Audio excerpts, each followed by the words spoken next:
type shit. Stop playing with me, Drake. DJ AK. Come on, I'm doing shit. Fuck all that young shit. I'm cool with shit, type shit. Activities. I'm doing shit. Fuck all that young shit. I'm cool with shit, type shit. Activities. Posted up on the island with a bitch. They call me cause I ain't on that dumb shit. Yeah, I'm rich, but act broke with a bitch. Duval day, I really do it for the kids. Getting checks, never gotta work a job. No Viagra, dick still get hard. I can make your auntie swipe a credit card. OG in the game, realest that you up. Aunties get down on the floor. Show these poor ass hoes how it go. Back it up like Freak Week 94. Is she under 24? It's a no. Come on, I'm doing shit. Fuck all that young shit. I'm cool with shit, type shit. Activities. I'm doing shit. Fuck all that young shit. I'm cool with shit, type shit. What's good, nieces and nephews? Welcome back to Unc B Streaming on this good old Monday matchup. Your favorite Unc that ain't no motherfucking punk. Hope everybody had a great weekend. Mine's was interesting to say the least. I went down to H-Town this weekend. H-Town. You know what? Before we get into all that, before we get into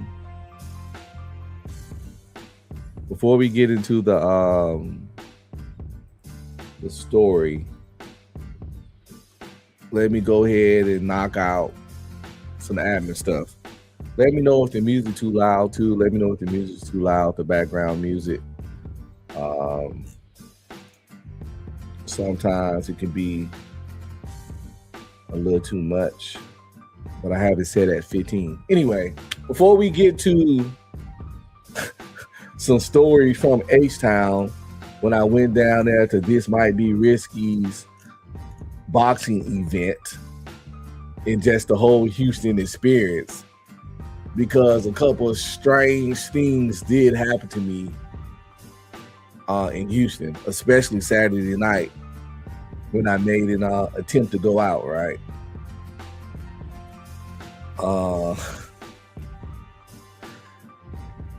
Actually, some people knew who. It was actually a couple of chicks there that was actually hot in real life, and a couple of them knew who I was, but I couldn't pin a name to the face. But I guess they knew who I was just from super chats and talking shit in the times back when I used to be on Ham Show. And as Ben said, tell the whole story. I'm gonna tell the whole. You know what? Fuck it. I'm gonna tell the whole story about the fight for sure. Ham's gonna come out with video soon anyway, but I do got some shit I can tell y'all about the fight. But let me do this little admin stuff real quick. Shout out to the replay game before I even do that. People that come out throughout the week. Y'all might not be here now, but y'all still greatly appreciate it. Every view counts, especially for these dirty ass watch hours that your boy trying to get up. But that's neither here or there. Let's do this real quick. What's up, nieces and nephews? Don't forget to like, subscribe, comment, and please share.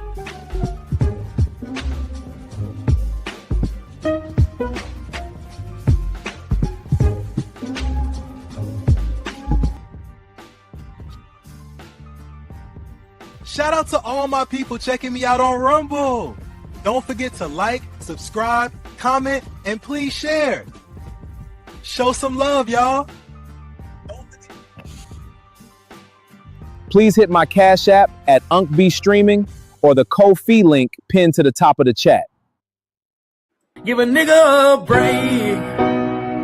Give a nigga a break. How much more can I take? Give a nigga a break. The Ko-fi link should be working. As Ism said, we're gonna quote Ism little punk ass today. My Ko-fi link pinned to the top is active and attractive. No, but it's active. It should work. It's gonna go a little something like this. If you support, it's gonna come up and it's gonna say, let me show you. It's gonna go a little something like this. It's just a test one. New tip from Unkby Streaming. It's gonna say that when you tip or donate. Then I got the screen up over here. It's gonna show what you said, and I'm gonna read it and or answer the question because I got my screen on the side for the thing, and that's how I go. That's how you support and or donate, and of course, the Cash App. Anything would be greatly appreciated. If you want to support, hit up my Cash App at $Unkby Streaming. Any donation would be greatly appreciated. Thanks in advance. To super chat or donate, hit the Ko-fi link pinned to the top of the chat. Any support would be appreciated. You know, I like my homeless one better than that. I'm gonna take that one off and just go straight with this one. Please hit my Cash App at Unkby Streaming or the Ko-fi link pinned to the top of the chat. For some reason, I just know the ground behind me in that picture smells like piss. Is my mouth moving with my words? Because I'm streaming through Ko-fi. I mean OBS, and sometimes you can throw it off.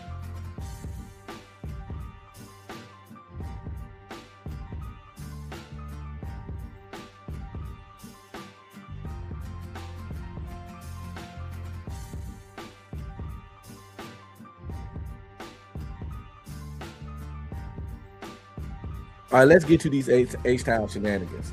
So first, we're gonna start with when I checked into my room. Right, on Saturday, because I stayed in another room on Friday night, didn't do nothing, just was tired.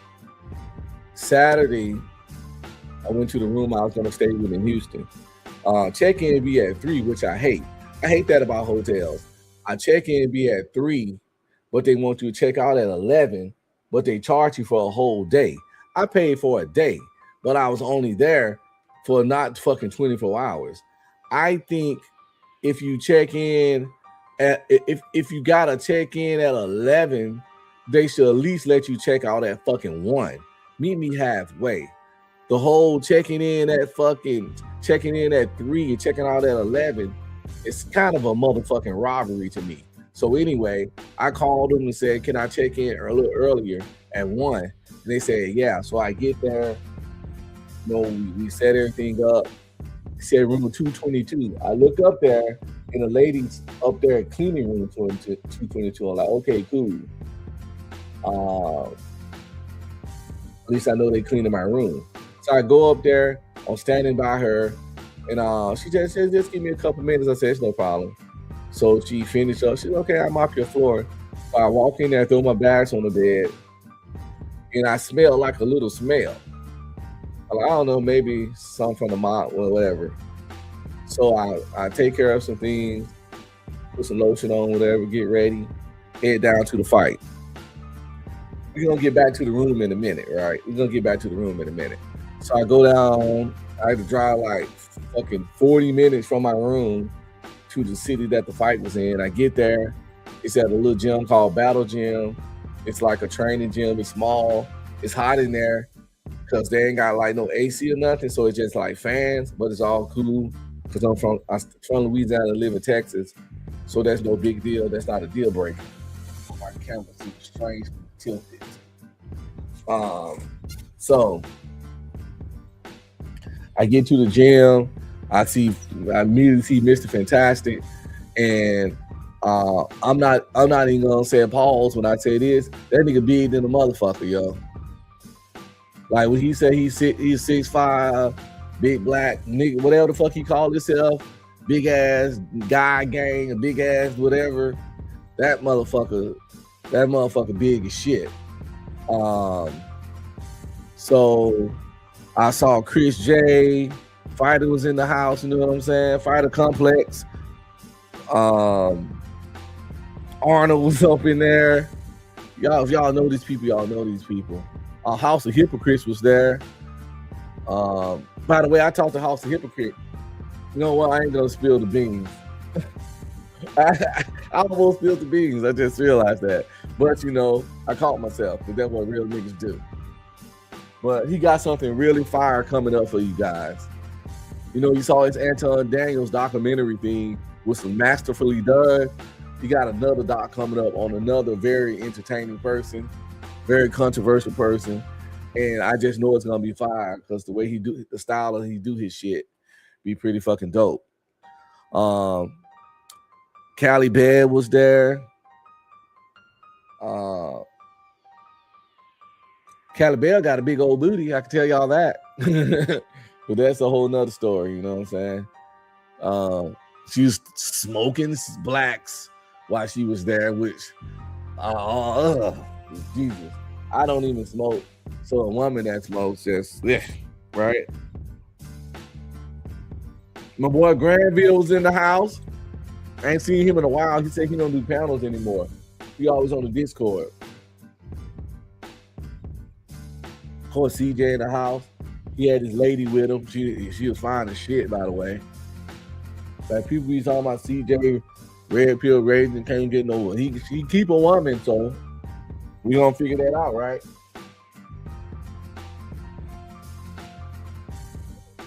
And there was some other random women there. Some of them actually look good. Well, first of all, I'm married. Then I don't know who's with who, so I really don't look at people because I don't need be looking at nobody's wife, girlfriend, whatever. And niggas is weird.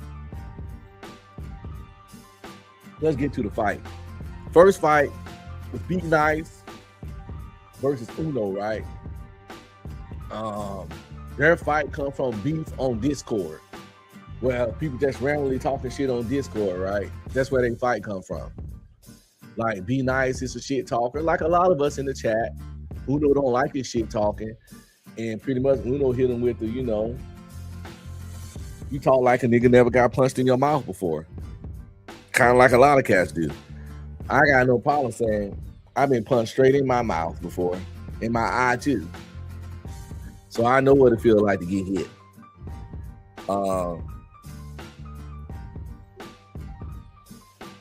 That's why I keep a certain level of respect unless I'm ready and down to fight.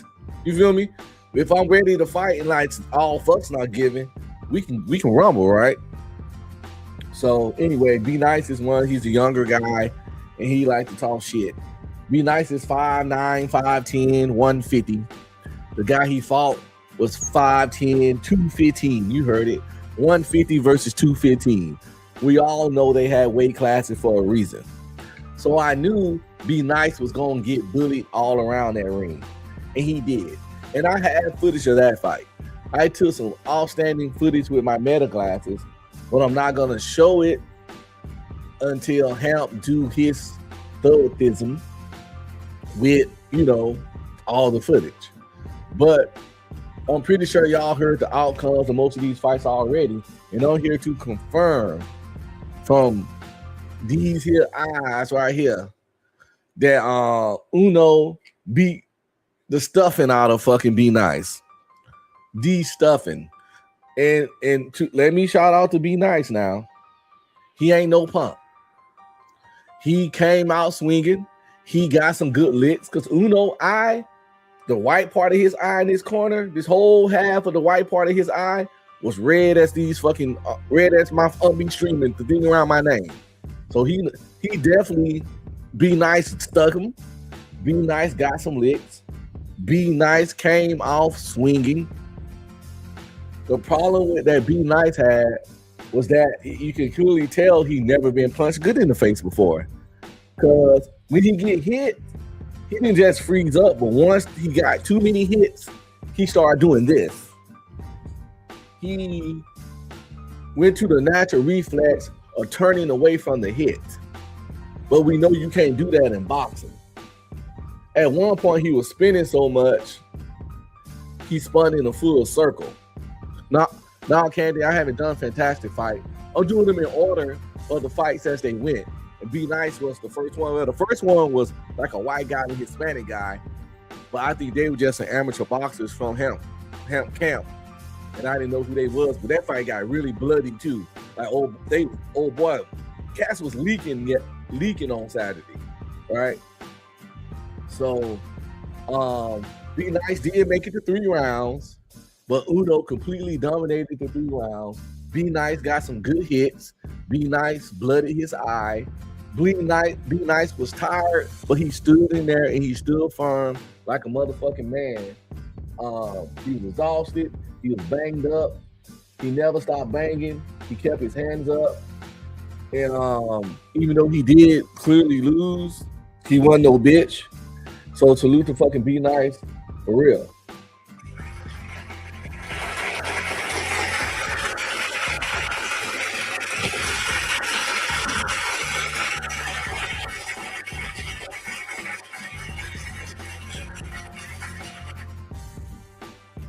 Be Nice. Yeah, I can lower the background music just a little bit.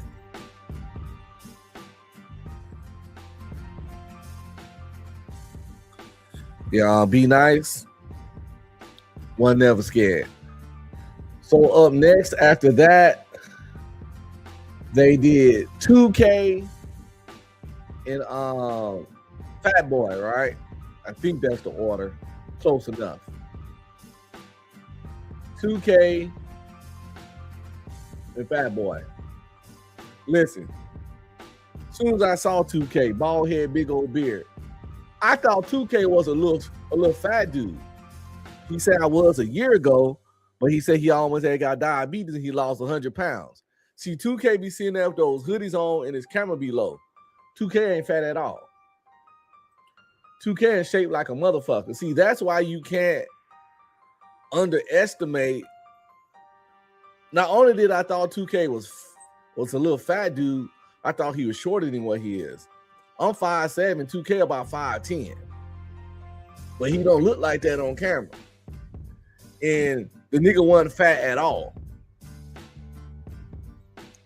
He only had like a little bit of belly, probably less belly than me down there. But his arms and all that shit, everything, nigga was in shape, right? So 2K got in the ring and punished Fat Boy, yo. No.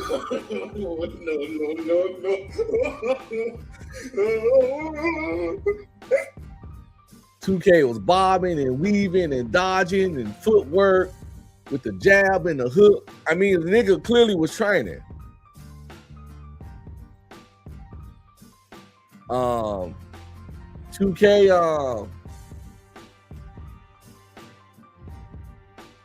2K busted him up, man. 2K had old boy leaking, hit him right in his shit.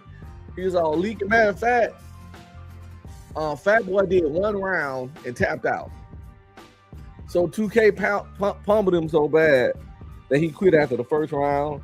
Well, Fat Boy OG, he an older dude, killed him. But he got in there, so I salute to him for getting in there. But 2K got hands, man. He talk a lot of shit, so I guess it served him well to have hands. But 2K straight up got hands, for real. Hands, footwork. He wasn't scared to get hit. And he moved good in the ring. And it was a clear dominating fight, right?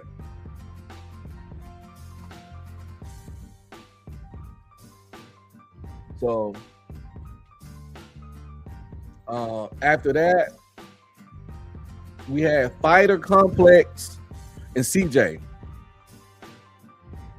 Fighter got a style in the boxing world they call the bully style.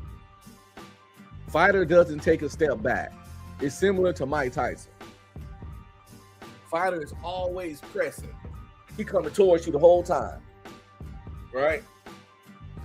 And that was a actually smart and necessary technique with CJ, because Fighter like 5'10", and CJ's like 6'3" with his long ass arms. But since Fighter was coming towards him with the bully style, he made it to where the distance, the reach didn't matter. So CJ couldn't. They was in a very small ring, by the way. They called it a gladiator ring. It's about a fourth of the size of a normal ring.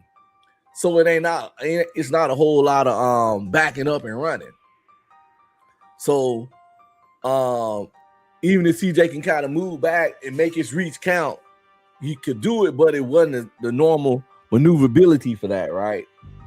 And what Fighter was doing would have worked. It worked well, but if CJ wanted to train Fighter too, CJ would have been in a problem, in a serious would have had a serious problem. But he was able to, even though Fighter would close the distance, and he couldn't like get the full extension and use his reach. Since he's a trained boxer, he was still able to get some good uppercuts in and body blows and stuff. And then he'll fall back sometime and get a good lick. But the Fighter and CJ, it ended up being a draw. They both got some good licks, some good headshots, some good body blows. Fighter looked like the aggressive the whole time, but that's just because his style of boxing. Because in boxing, you cannot be the aggressor or be on the back pedal, but still get hits off, because every boxer don't come in straight like that. You can still back up and look like you're retreating, but the whole time you're just making distance and getting your licks in. It was a really good fight to see, when you see people that know what they're doing.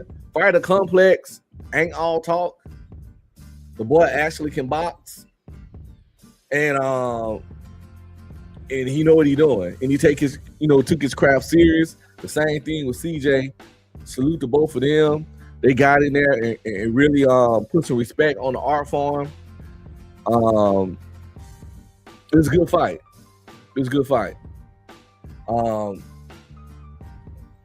Up next, you had the two girls fight, right? Two girls fought. Nay and Saad. Nay was the light skin one, Saad was the dark skin one on the flyer, right? Saad, maybe it's Sade, I'm not sure. It's S-A-U-D. I don't know how she said, but Nay took her ass to Nay took Saad to motherfucking Pound Town.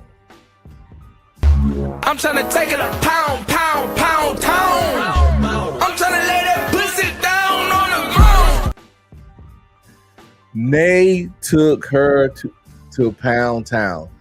The only licks old Saad was getting was when they were lock up, and then she kept like hitting her in the top of the head like this as they was locked up. But in boxing, you just can't hold somebody and hit them. So that kept happening. And when she was doing that, old girl still like standing here like, what hell? She wasn't, because she was just hitting the top of her padding, and it was like some weak licks. But every time they separated, Nay was swinging them things like she got brothers. We all know what that means when a girl fighting like she got brothers. So listen, put it this way. I think she quit. She quit before the 3 rounds. I want to say she quit after the first round or in the middle of the second round. But she definitely quit, or Hamp had to call the fight. Because every time old girl started hitting her, she'll start spinning her back. The old girl start, you know what I'm saying? So you everybody know you can't turn your back in fighting.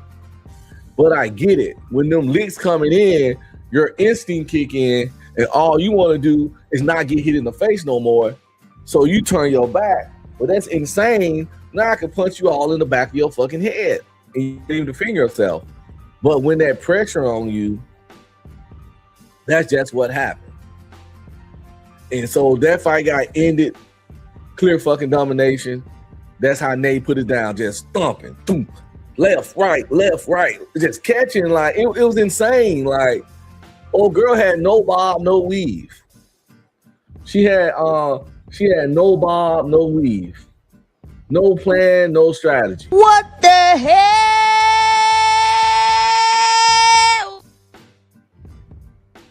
She was just eating them shits. See, DJ watched it live. She had no bob, no weave, bro. We get the Fantastic fight. That was a good one. Fantastic won, but we gonna act like Moo Moo didn't stick Fantastic sometimes. Moo Moo got some good punches in. Fantastic never fell. He never went low, but Moo Moo caught him with some good right hooks. Moo Moo had this strategy where he'll get hit, he'll turtle up, getting body blows, getting hot, and then he'll explode out with a punch. Kind of like the little guy on Mike Tyson Punch Out when he used to do that jump punch. And he caught Fantastic with that like about 3, maybe 4 times. Of course, Fantastic caught him way more because old boy just had no kind of fitness. He was exhausted all the time. But yeah, that's exactly. DJ says Moo Moo got some punches, but he had to eat punches in order to give punches. And that's pretty much what he did. He'll boom, boom, boom, boom. He'll get hit. He get hit, and then he'll be like, and catch one. You know, it's like he'll just be like, fuck it. And because he'll be catching punches. And the thing about boxing, to throw a punch, to hit a person, you often got to open yourself up to a punch. So he getting hit, and while Fantastic, he'll wait for Fantastic to over pursue a punch. Fantastic be working him, and then he'll wait for Fantastic to over commit to a punch, and then he'll jackrabbit up and hit him. Facts. DJ said that's a bad strategy unless you plan to KO the other guy, and that's really that's all that strategy is good for. That strategy is when you hope that even though he hit you 5 times, you can catch him with one powerful one, that one hitter quitter that ends the fight. But Fantastic jaw not built like that, therefore it didn't work. And that only would have worked if Fantastic had a folded. So, but salute to Fantastic, salute to Moo Moo, because they both took some real heavy hits that might would have at least fucking had me take a knee. You know what I'm saying? I ain't even gonna lie, you could hear them shits. You could hear them ham bones. I know. Oh, so salute to them brothers getting in the ring, doing their gladiator shit, right? So the fight ends. Unk had a nigga press him. I got pressed while I was there. About something I guess I said in the chat to them. Something that I don't even recall, right? Well, I got tried to get pressed. He was like, niggas be online talking all that kind of stuff like they crazy, but in real life, I was like, no, I'm crazy. I'm crazy in real life. Yeah, I talk shit online. Yeah, I do. I sure do. I don't know if he thought I was supposed to start shaking and shimmering in my boots. I don't fucking know. But I was like, yeah, I talk shit online and I talk shit in real life because I'm crazy. He was like, you ain't crazy. You a civilian. I say I'm a civilian now, but I used to be a soldier. Boom, bam, bop, bada bop, boom, pow.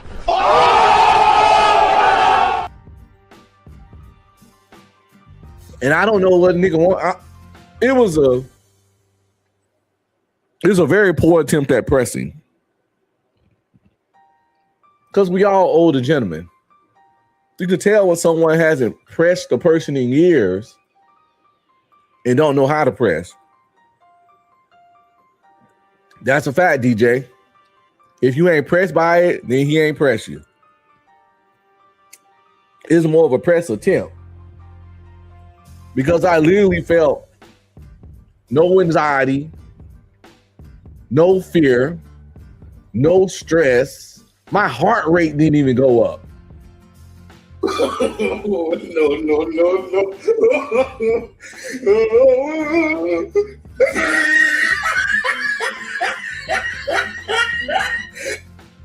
My heart rate didn't even go up with his attempted press. And that's what it was. Candy Kane says, I'm good. Yep. Some guy from Ham Channel, y'all probably don't know him. His name's Shad, S-H-A-D. Older guy, dark skin, beard. His name's Shad. And that's the guy that pressed me. He said I said something about his pops in the chat. I don't recall that. Now, y'all know I talk shit and I talk like that, but I don't usually try to talk about family members or children unless you said bring up my family member first. And whatever he was talking about had to be months ago, because as y'all know, I don't be over there in Hamp World on his show like that. Anyway. So I did say, I think you got me confused with somebody. But if I did say something about your dad, I apologize. Because I don't think I talk about parents, especially for old people like us. But I'm still gonna talk shit. And I talk shit. And I am crazy. And I ain't gonna never start talking shit. But if I did that particular thing, my bad. But I'm still gonna talk shit, and I am crazy. I had to make sure you understand that my personality ain't just on a motherfucking keyboard or some shit. I come from a generation of shit talkers. But so that was that, right? That kind of got on my nerves and irritated me. But I wasn't gonna let it like DJ said, nigga would kill my high. Exactly. The nigga kind of killed my high.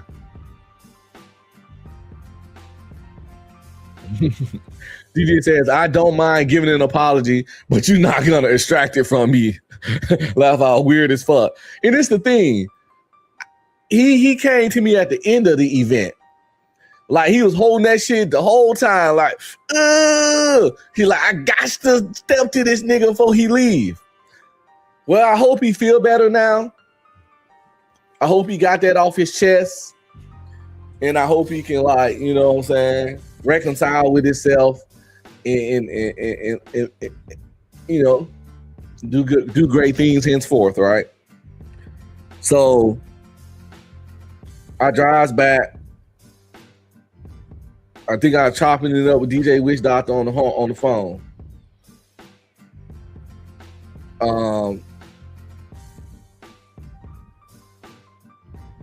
And I goes back to my hotel room, and remember I told y'all the lady was mopping before I left. I opened the door.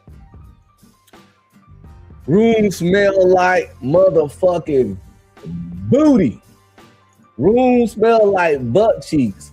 Room smell like badussy.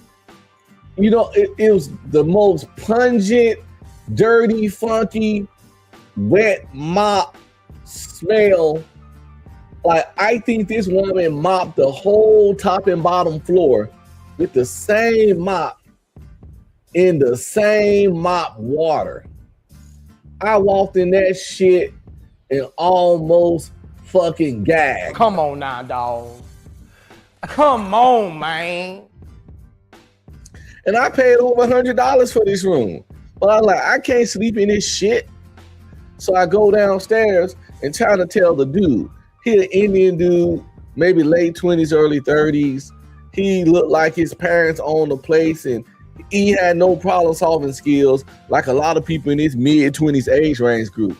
I'm explaining to him. He's looking at me like I got a dick on my fucking forehead and I'm speaking a whole nother goddamn language.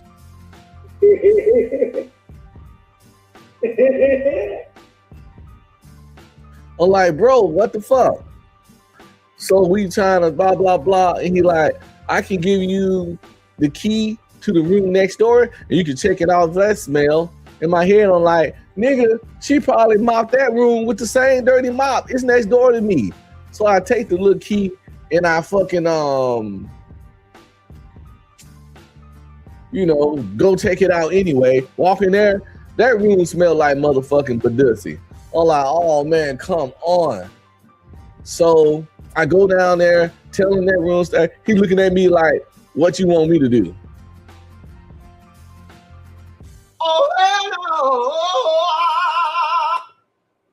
He looking at me like, what do you want me to do? Nigga, this is your hotel.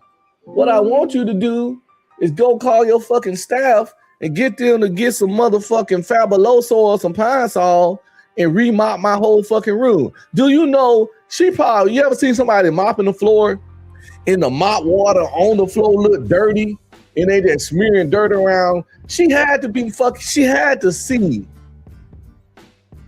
that she was smearing just dirt around and shit. So I'm like, this some bullshit. But I was there, and from his reaction to that, I knew the chances of me getting my money back was slim. It's one of those situations where you gotta the only way you're gonna get your justice is if you wild out and beat a nigga ass. And I wasn't finna do that in Houston and go to jail. Cause that nigga wasn't gonna give me my money back. All I could do was whoop his ass, charge some money to the game, and go get another room.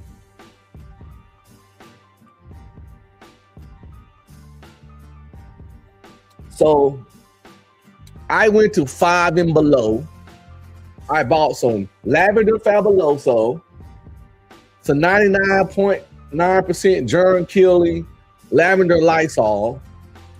I bought a little $5 mop bucket and a little $5 little mop with the sponge thing on it that you do like this and it squeeze out. I had to go there and mop my own fucking room. I mopped it like I think twice. And then I mopped it with the mop bucket water, changed the water twice. And then I took some Fabuloso and just put it all over the floor and then mopped it again. And then I sprayed the little 99% all on the floor and in the corners and shit. And I bought a little fucking one of those little gel things that you pull up and you see the little gel in it. And I set that on the nightstand. And then I went and got something to eat and I came back and it was all good. Everything was resolved. Oh, no, it's something else. And I think DJ remember this. I asked him I was in the room because I was thinking, okay, I'm in Houston. I went to the fight. I wasn't going to go hang with them at their after party because the nigga already did a weak press on me. And I'd be goddamn if I go around so niggas didn't get drunk and this nigga get alcohol courage and he try to press me again or try to steal on me because I'm drunk. Like, Hemp had asked me, are you coming out? You gonna kick it up? At first I said, yeah. But then once this nigga tried this weak ass press, I was like, no, that's not a good idea.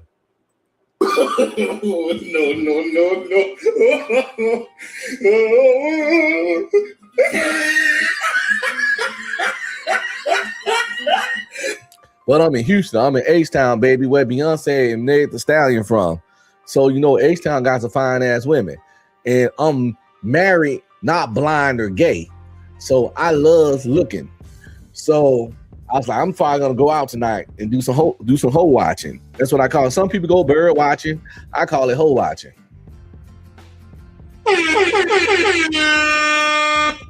Ain't nothing wrong with looking.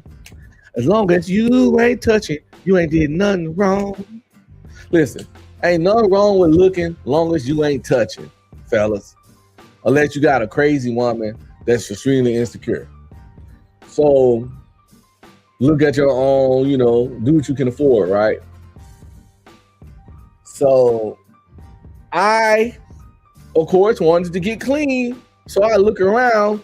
My room ain't got no iron or no ironing board. 2026, my room ain't got no iron or no ironing board. Fuck you, bitch. Shut the fuck up, bitch. Back the fuck up. I'll knock the fuck out you. Damn, man. Hey.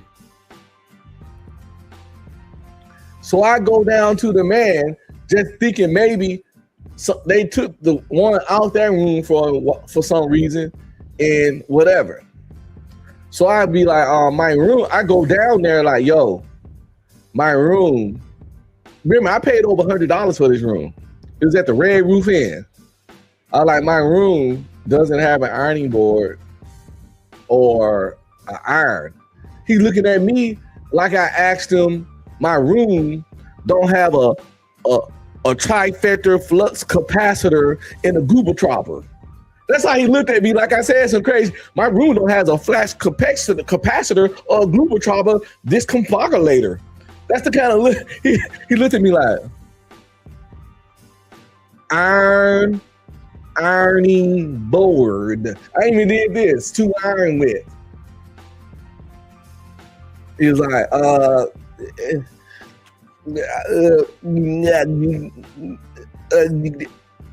he act like I could kind of call it. Who you gonna call, nigga? And I'm like, you serious? They had a fucking mini fridge and a microwave, but not an ironing board. In 2026, Hotel 6s, the most scummy of the scummy, have an ironing board, even if it's just one of those little mini half ironing boards. So I had to go and buy a fucking iron when I got a perfectly fine iron in my home for $21 motherfucking dollars. No.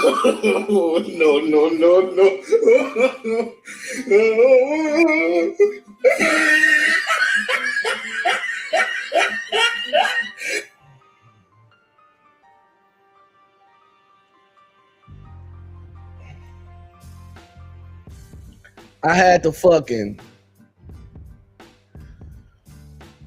So I had to buy all my stuff.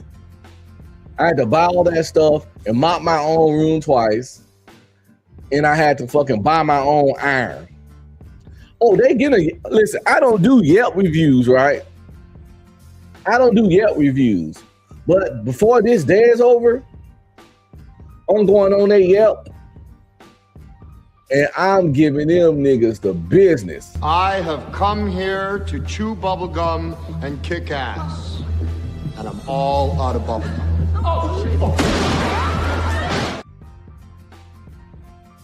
I am giving those motherfuckers the business. So I go buy the iron. I come back. I get on the phone with one of my homeboys staying in San Antonio, and we just chopping it up. I'm like, yo, I ain't gonna be able to take no nap, but I want to go out tonight. So I hit this 5-hour energy shot. Bam, that shit hit the spot. I'm like, oh yeah, nigga, we good.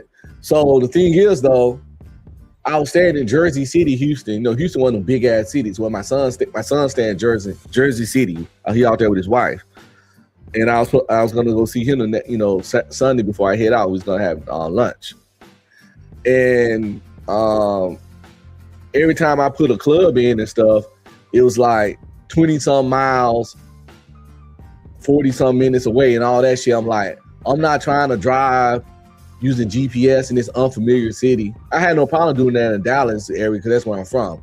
But I wasn't going to go somewhere a little tired and get drunk and all that shit in this unfamiliar city. Let's see if I can find something closer. But the city my son stay in, it ain't built like that. So I'm like, fuck a club. Let's try bars. So I look into some bars. They look a little too white for me, you know what I'm saying? So I'm like, let's try lounges near me. Then I found a couple hookah lounges. I'm like, okay, this shit look like for the peoples. So I found this place called Pharaoh's Hookah Lounge. That's what it described as, Pharaoh's Hookah Lounge. It was like 8 minutes from the house I'm like, perfect. Yep, we going to Pharaoh's Hookah Lounge. I don't smoke nothing, but I might get a little hookah just to sit around and play with and slightly puff on just for one fucking night. The shit shouldn't destroy my lungs, right? So I pull up at Pharaoh's Hookah Lounge. I'm like, okay, it's cars there. I see a couple. I see Chargers. Oh, okay, it look like my people's. It look like some black people cars. Like, and then I hear the music when I'm walking up. I'm like, yeah, we in there. Okay, let's go see what's going on. So I walk up to the place. I see the security. They pat me down. I walk in. It's a window to the right. It's a lady there. First of all, she's texting in her phone. I stood there for like a minute or two, waiting for her to look up. I hate to like clear my throat and shit, but this that customer service shit that we was talking about another time on DJ show when people was like, that black customer service. So eventually, maybe it was definitely longer than a minute, maybe like 2. That's ridiculous because there wasn't nobody, it's just me there. So she eventually, I guess, felt my presence and looked up. And all she said was $20. That'd be $20. No hi, no hello, no my bag, no nothing. So like, I gotta pay $20 to get in the hookah lounge. I'm like, this that Houston shit, whatever, I guess. But I had the cash on me, so I paid her the $20. And it's the window was here. I paid her the $20, and I turned, and it was a door right here. So I reached to open the door, but it was locked. I'm like, huh? So then the dude came up behind me with a key and put the key in the thing and unlocked the door. I'm like, what? So they locking niggas in this bitch? Like, what in the fire hazard is going on? So I walk right in the door. As soon as I walk in there, bitches in stripper clothes, stripper boots and heels. I'm like, yo, I didn't know this was a strip club. Y'all didn't advertise this at this one. Pharaoh's Gentlemen's Club. It said Pharaoh's Hookah Lounge. That was it. These niggas was running a underground strip club. That's why they had the front door. You walk in, you pay the person, but then that other door was locked. I guess it helps if they get raided. It give people time to get out. I don't fucking know. Cause this one, like I said, the nigga came up with the key, put it in, turned it, and let me in. Who locks their entrance door to a club like that? So I'm like, I thought there was a hookah lounge. The dude was like, yeah, the hookah over there to the left. I walk to the left. I see a dude up there. He got the hookah stuff. He's selling the hookah. I look around.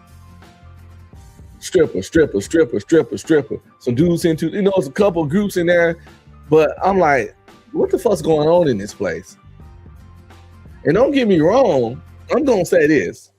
Every stripper in that motherfucker was sexy as hell. I did a quick scan. Pretty, sexy, all that good shit. Flat stomachs, that's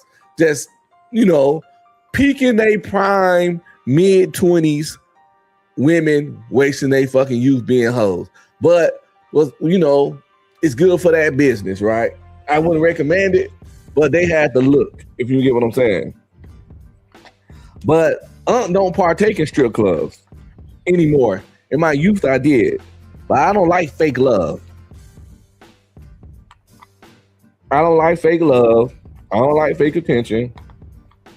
This economy's not built like that. And I didn't feel like being harassed. Yes, because I went in there, bought me a little hookah, sat down, camped up, maybe got a drink, kick back and chill. But I know the strippers need money. They weren't gonna let me do that.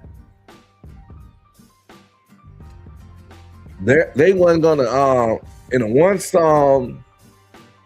some chick came to me soliciting, it would eventually ruin my night because I hate solicitors. I hate when they even come to my fucking house. I can't stand solicitors, right? So I was like, ain't this some bullshit? And yeah, I remember I paid $20 at the door. I was in that place for not even for only a minute. just enough to walk in, scan the room, look at all the girls' face and bodies, like this motherfucker's nice. But I got up out of there. $20 gone, charged to the game. I rolled around till I found something to eat. Cause at that point, oh, by the way, cause I popped the edible. No, Unc was on his eatables, right?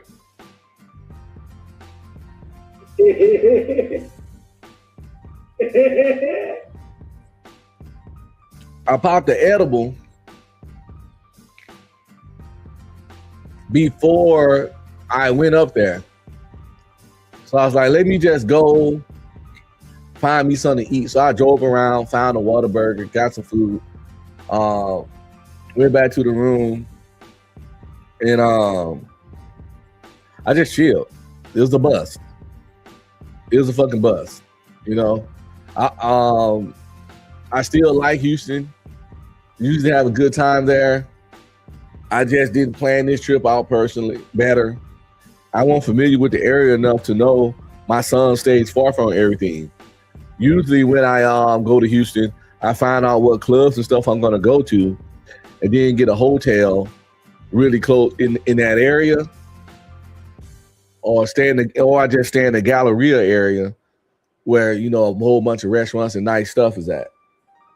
But I wanted to stay close to my son, and I didn't know that he moved in this area that's predominantly an Indian area. And, you know, it's a good area for families and stuff. It's a nice area, just not a kicking it area. And the kicking it is too far away. So after that, it was a bust, man. I said, fuck it, yo.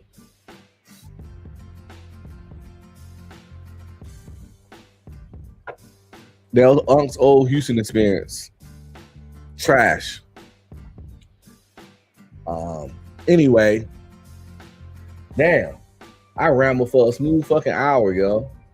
And I didn't even get to the show. What it's gonna be about. Hey, people, listen, man. Check it out, yo. What's up, nieces and nephews? Don't forget to like, subscribe, comment, and please share.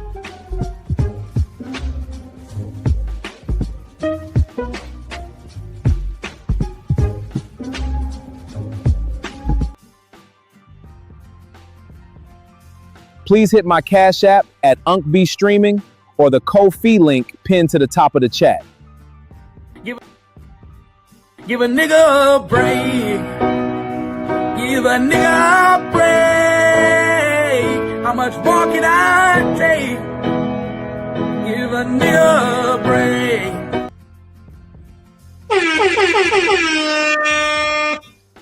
All right. So, it's a Monday mashup. That's the great thing about Monday mashup. It's a fucking mashup. So anything and everything will be talked about. And I picked that title because I knew it was a show that I planned to be all over the place, where I have loose topics anyway.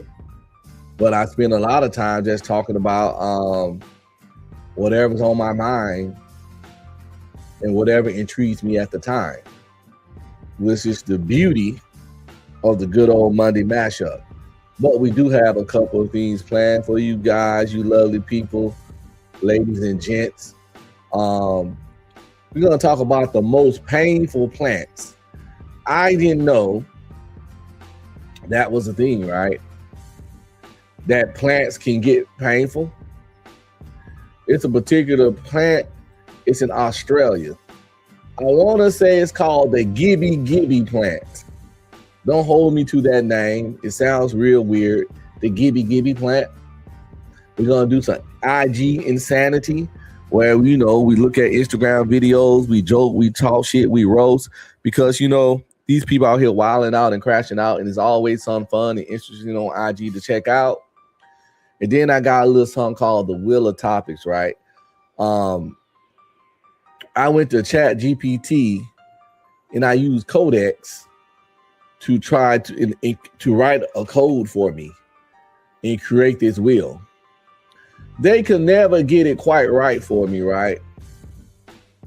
But it was a good experiment. Because you know they say use it. Because I hear stories about people using AI to code apps and all that kind of stuff. So the fact that it had such a difficulty coding this wheel for me was quite baffling. But I call it the wheel of topics, right? So we're gonna test it out. I'm gonna spin the wheel, and we're gonna talk about that for a little bit. And then we're gonna, that's how we're gonna get into the other stuff. But let's do this wheel run. So we're gonna pull this wheel up, right? Let me add it to the stage. We're gonna put my lovely face over here. And let's see what we got here, man. Like I said, I don't know how this is gonna go, people.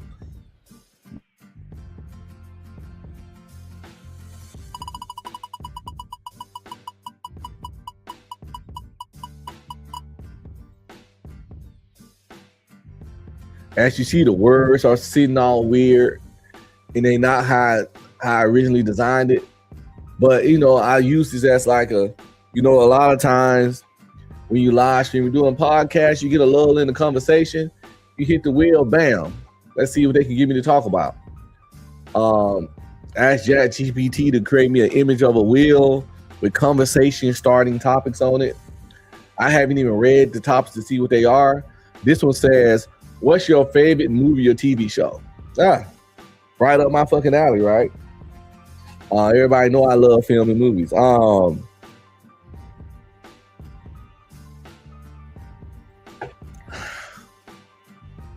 My favorite movie of all time, I'm gonna pick it off a movie that I watch dozens of times. It's Jim Carrey's The Mask. Smoking. I've watched that movie more than any movie I ever watched in life. Have I seen other movies that was more entertaining? Yes. But they didn't have the replay value that The Mask had. And that's why I can quickly go to and say that's my favorite movie. My favorite show is called Ash, A-S-H, Ash versus the Evil Dead, starring Bruce Campbell.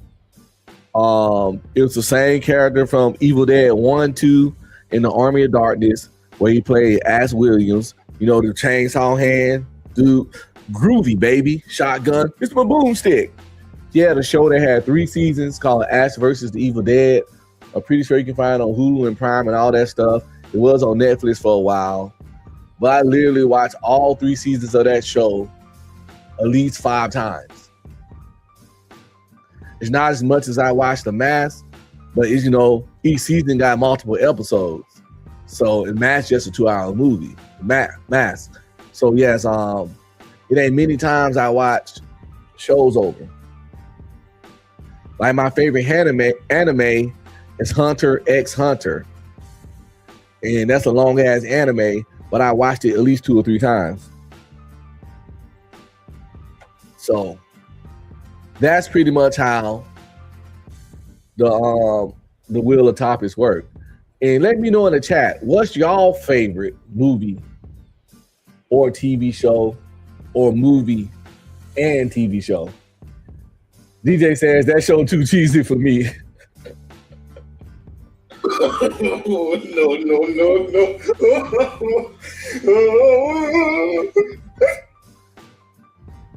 I like the cheese. Yeah, I'm like Ken. I like the cheese. See, well, I always tell people I love B movies.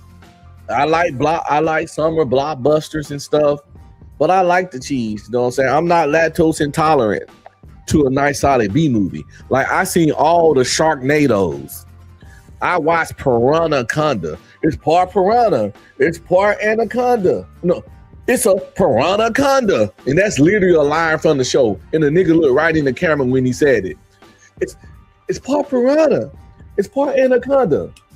It's a Piranha-conda. You know what I'm saying? Like, I fuss with that kind of shit. Yeah, Sharknado.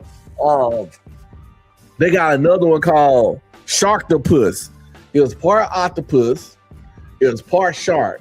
It had a shark upper body, had an octopus lower body. And if you know anything about octopuses, they can walk on land.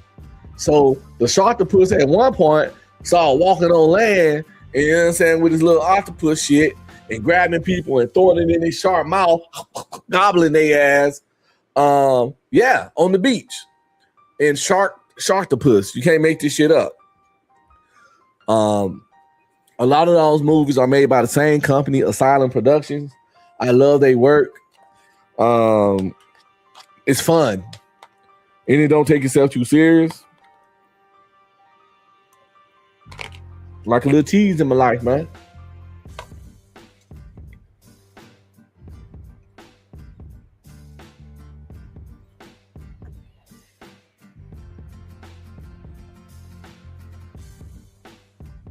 And yes, if you haven't watched, Candy says From is good. I haven't watched last season. I heard of From. Think about checking it out. I think it's the black people in it. I watched that Spider Noir. That was amazing. Nicolas Cage killed that shit.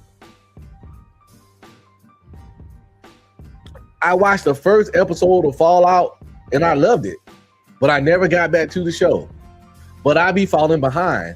Like, that's why I bullshit not. When people start getting on my nerves on panels and I leave, people need to watch that video I showed them about that Asian man, which we might look at today a little bit. I don't leave because they got to me so much. I left because this person showed me how insignificant they are and they're not entertaining. I be leaving because motherfuckers be dry. They be boring. Like, you're doing the same shit you always do, the same fucking way. You're not worth my time. There's no way I'm gonna deal with a boring, dry, predictable conversation when The Boys just ended season 5. And the last season I saw was season 2. I haven't seen Umbrella Academy season 3. I haven't seen a single episode of Generation V, and they got 2 seasons. I haven't only seen 1 episode of Fallout. I didn't see the last season of Jack Reacher. I haven't seen none of the Wheel of Time or the Lord of the Rings show that's on Amazon that I heard was amazing. I haven't seen none of Game of Thrones or none of House of Dragons. I got seasons and seasons of anime. I haven't seen, only seen the first 20 episodes of One Piece when they got about 900 episodes. And I got dozens of video games that I bought and only played for the first 2 minutes just to see what they look like. Y'all think I'm finna fucking have someone get on my nerves?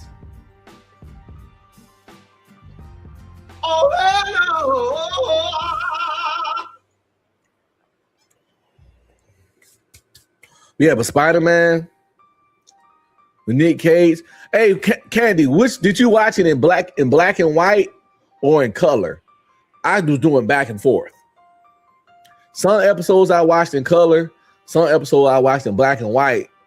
And when I watched it in black and white, the shadows was so, everything just put together so well that even though it was in black and white, it didn't lose any value. And I thought that was dope. But Nicolas Cage, he overacts and stuff. That's what he's known for. But it worked perfectly fine for this character. And he did like an outstanding job. Like, I think he need to win something for this performance. I ain't saying go get no Oscar or no shit. But he definitely needs to win something because, like, this is one of his best performances in a long time. The action was good. All the fight scenes was good. The special effects was good. The story was good.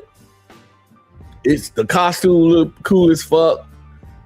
It just was a really, really solid fucking film. Show. Yeah, they did. And you know, who would have? I would have never thought in a million years I live long.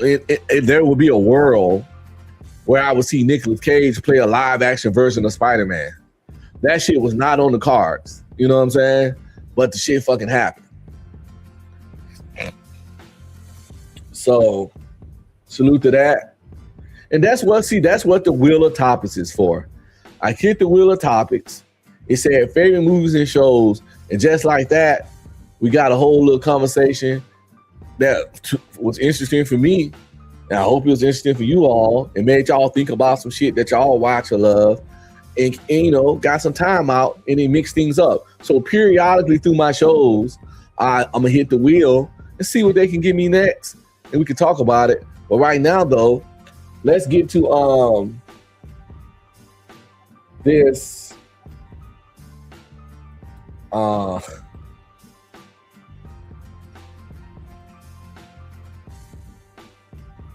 this most painful plant shit, right? Because I saw this shit. I was like, oh man, what is this? Like nature don't play sometimes.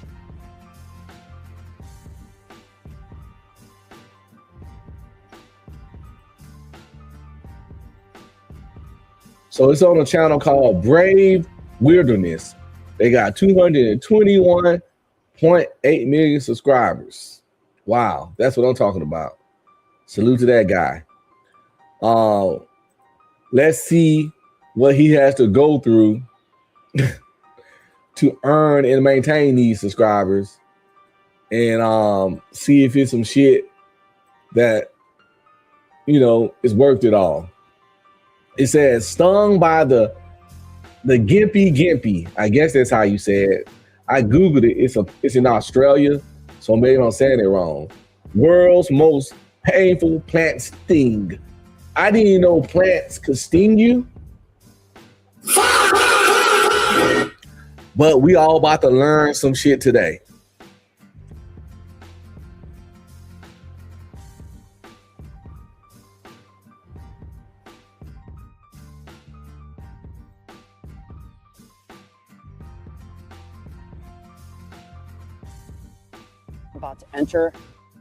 I'm Coyote Peterson, and I'm about to enter the nettle zone with the Gimpy. Ooh, look at all the bumps forming on my arm. Oh my God. Man, that is nasty looking.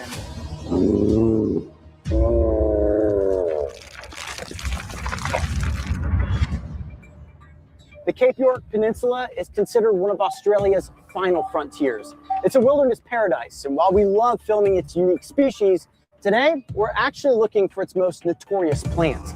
Known as the Gimpy, it supposedly has the world's most painful plant sting. Today I'm meeting up with my good friend Ryan. He says he's got Gimpys on his land, and he knows that because he's been stung by it before. My goal is going to be to not only find this plant, but clip a leaf and ultimately place it on my forearm to determine just how painful this sting really is. Why though? Why? Why you need to know?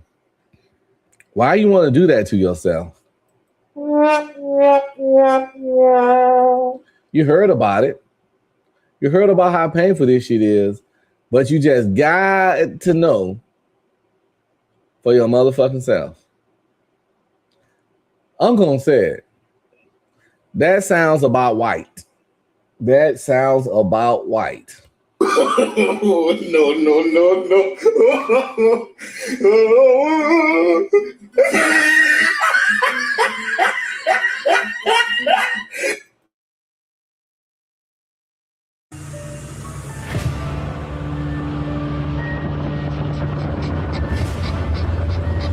Kevin is our official Gimpy scouting dog. He's It's got a nose for danger, this one.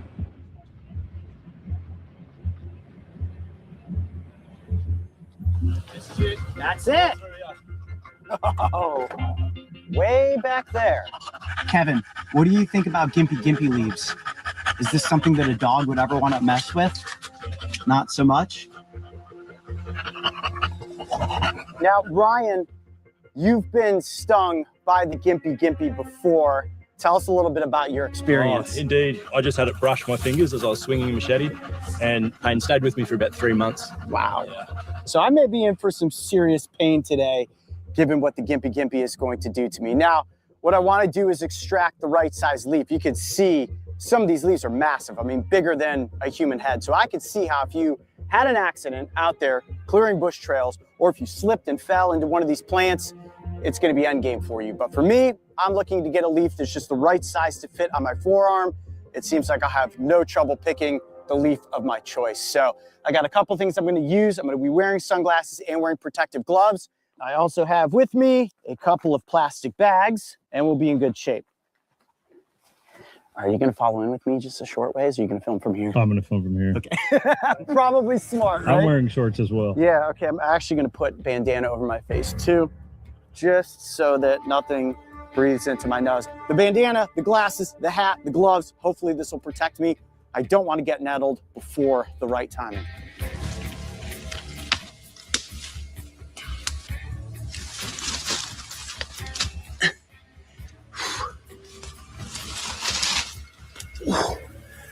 Okay, I'm right underneath the tree now. I got a great leaf right there.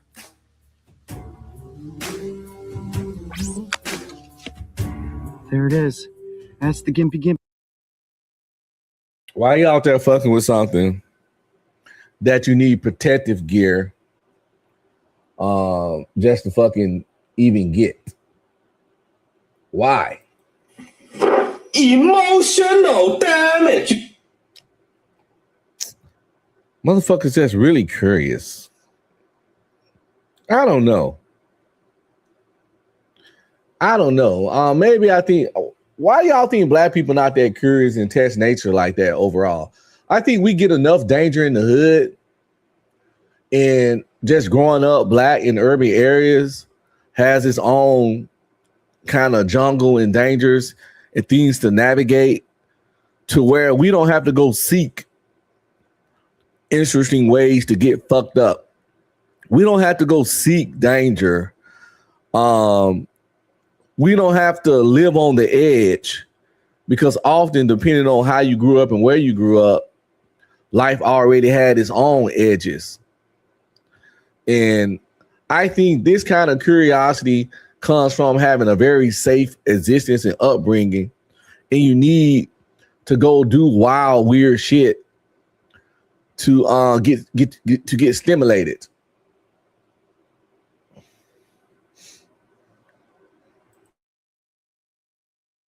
Leaf right there. All right, let's get out of the underbrush here. It's time to get this experiment underway. Woo. Sample number 1 secured. It is a very unassuming looking leaf, I have to admit. On the underside, you can see all those veins that run through.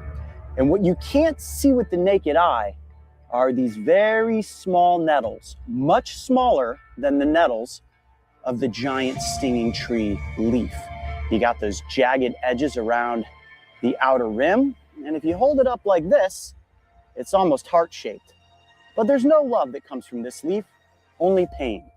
Now, I've read many stories about the gimpy in preparation for this episode. Honestly, this is the most fabled plant, I think, on the face of the planet. There are stories that date back all the way to the mid-1800s of early explorers running into this plant, the pain being so bad that they wanted to cut off their body part that was inflicted by those nettles. I even read a couple of cases where people...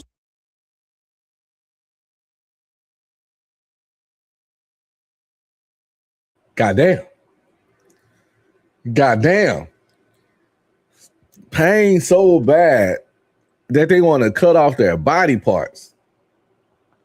You ain't gotta remember, he said the 1800s. So them niggas was built different. Their whole life was struggle anyway. So to make them kind of dudes feel pain so bad where they wanted to cut off the fucking body part, shit. Oh, hell no. And that's the thing. He gonna tell this story, right? From cats felt accidentally ran into this shit and felt the pain so bad they wanted to cut off their own body parts. And this the shit that you're gonna choose after knowing this, you're gonna choose to inflict yourself to this shit.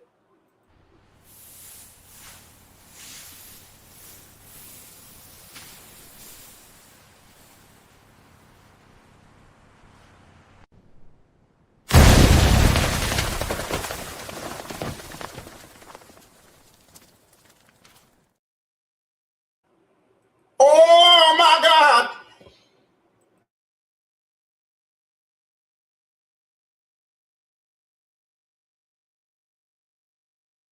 Horses ran into the nettles, and the horses ended up dying within a matter of hours. And what I want to do next is give you guys an up-close look at what are called the trichomes. That's what's actually harboring that neurotoxic venom.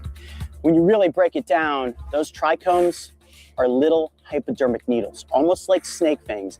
And the second they touch my skin and the tip breaks off, that venom is going to slowly be working its way into my system.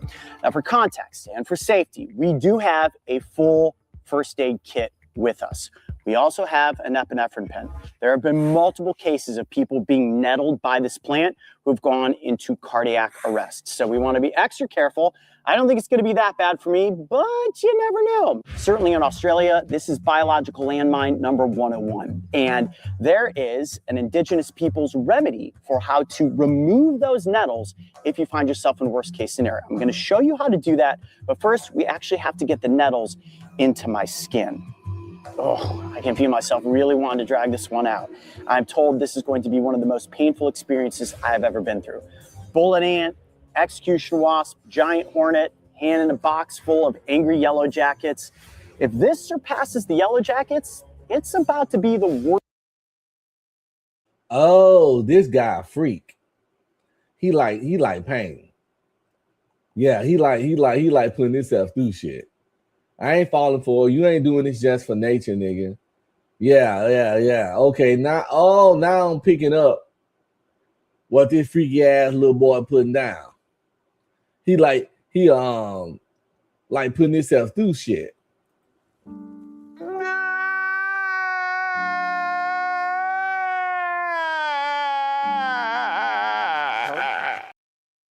All right, I got you. Worst pain day I have ever gone through. And it's amazing that this is quite possibly going to come from a leaf. We think of it being animals on our planet that are the things that are going to be the most dangerous biological landmines. You never think about it actually being something like a plant. Now, to induce the nettling, all I'm going to do is basically brush the leaf up against my skin. Think about it. If you're out there exploring in the wilderness and you brush into one of these, you're gonna feel it. So I don't need to go over the top. Over the top would be slapping it up against my face, rubbing it all over my body.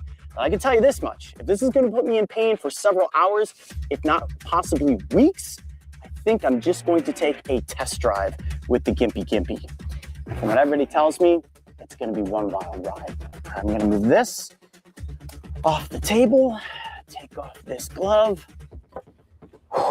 My poor forearm, it's taken a lot of beatings on this trip to Australia. And you may see a red dot in the center of my forearm right now. That's actually still a sting left over from the bulldog ant. So we're just gonna add a little poison on top of the pain as it is. Okay, here we go. I'm Coyote Peterson, and I'm about to enter the nettle zone with the Gimpy Gimpy. 1, 2, 3.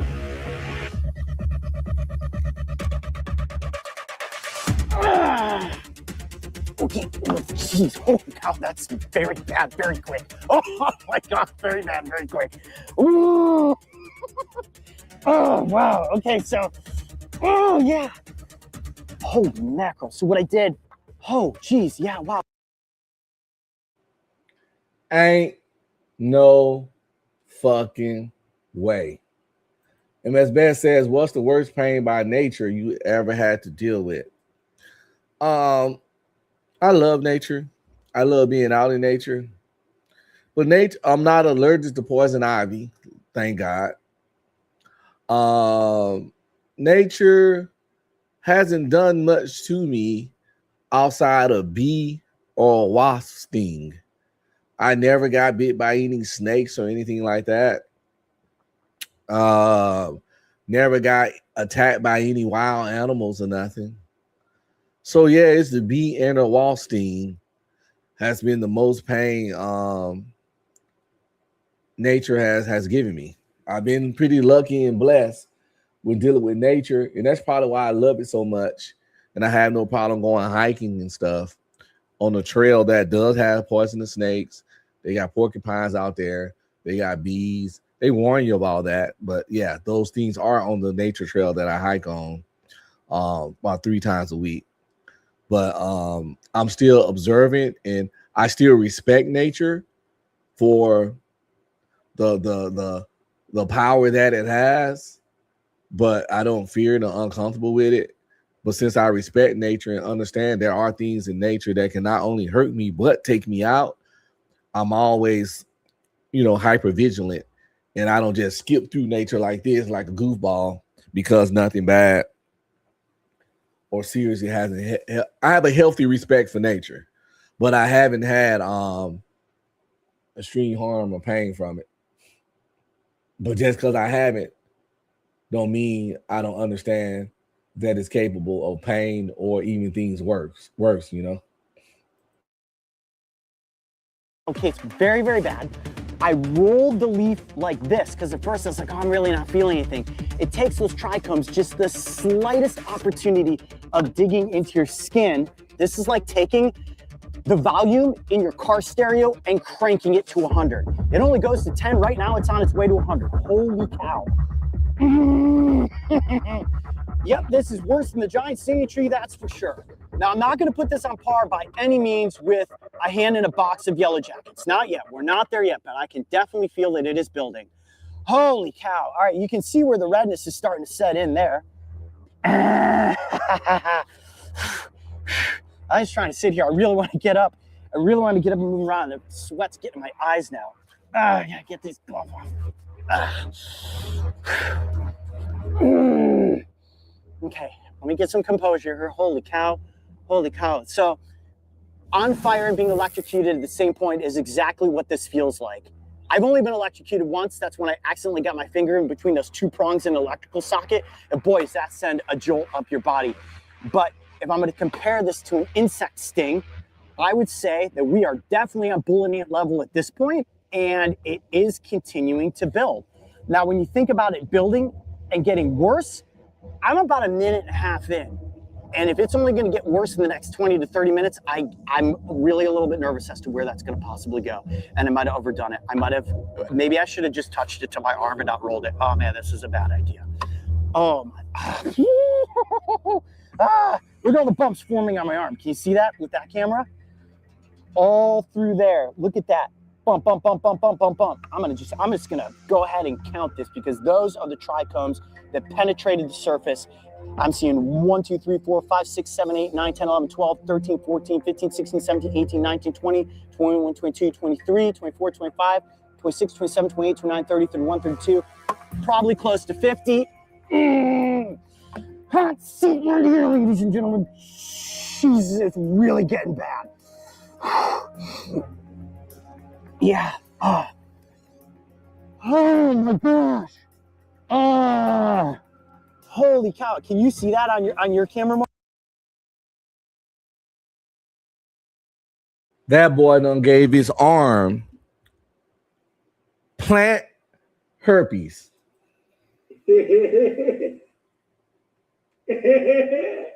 That boy done gave his arm plant herpes.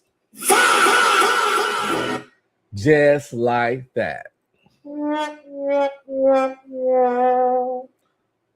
For motherfucking views and clicks. That's what's up. Look at that shit. Mario? Yeah, if you keep it like that. Dude, that is ridiculous. Oh, God, don't puke on us. Don't puke on us. Oh, my stomach's getting a little queasy.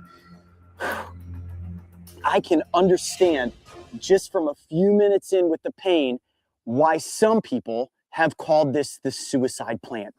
I imagine this being on my face, my neck, my mouth. If you had fallen face first into one of these plants and you were going through this kind of agony everywhere, this is bad. This is bad. This is another one of those, oh, play stupid games, win stupid prizes. I know you guys are right in the comment section. Look, Coyote, what did you think you would get yourself into? Well, I knew what I was getting myself into.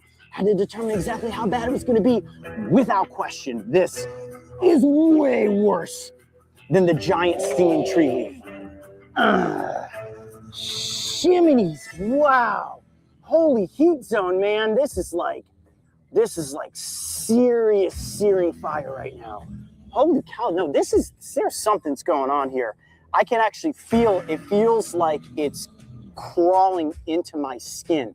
So similar to a jellyfish, the nematophores on a jellyfish, and the way once they penetrate your upper epidermis layer and start to get in there, they're working their way in. And those trichomes are slowly releasing small bursts of neurotoxic venom. So every time they set off, almost like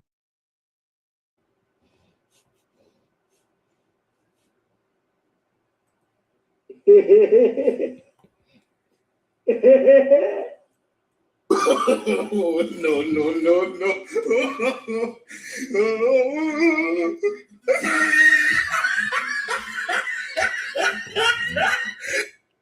Yes, DJ, I have to wholeheartedly agree.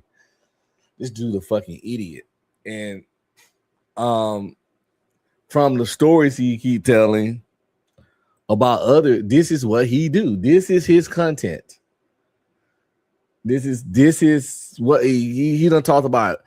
Giant wasps, giant bees, some ants, other plants. This motherfucker out here subjecting himself to the most painful plants and animals and insects in nature for our viewing pleasures. Yeah. I ain't sticking my balls in the blender so niggas can be entertained on YouTube. You know what I'm saying? Fuck that.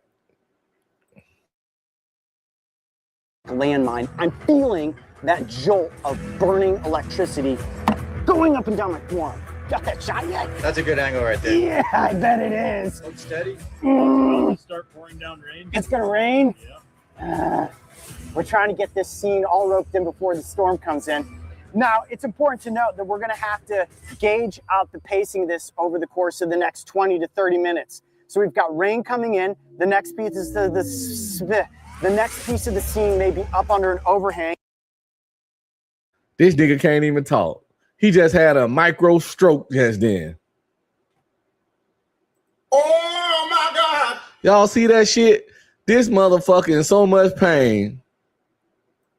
He can't fucking talk. The nigga said,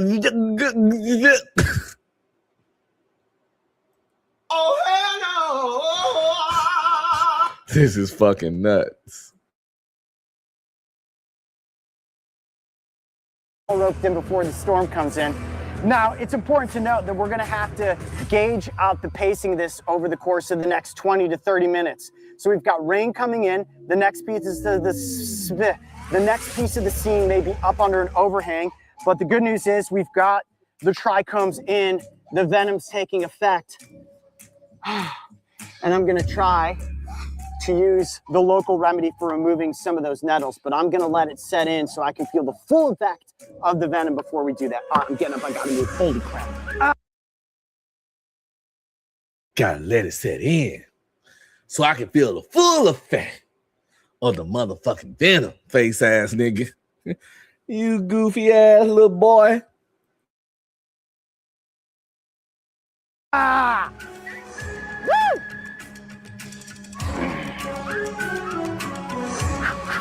No, he was right about play stupid games, win stupid prizes. So he wanted to take on this journey, and we've been here to capture it. Oh. Ah, torrential downpour! Nothing like filming.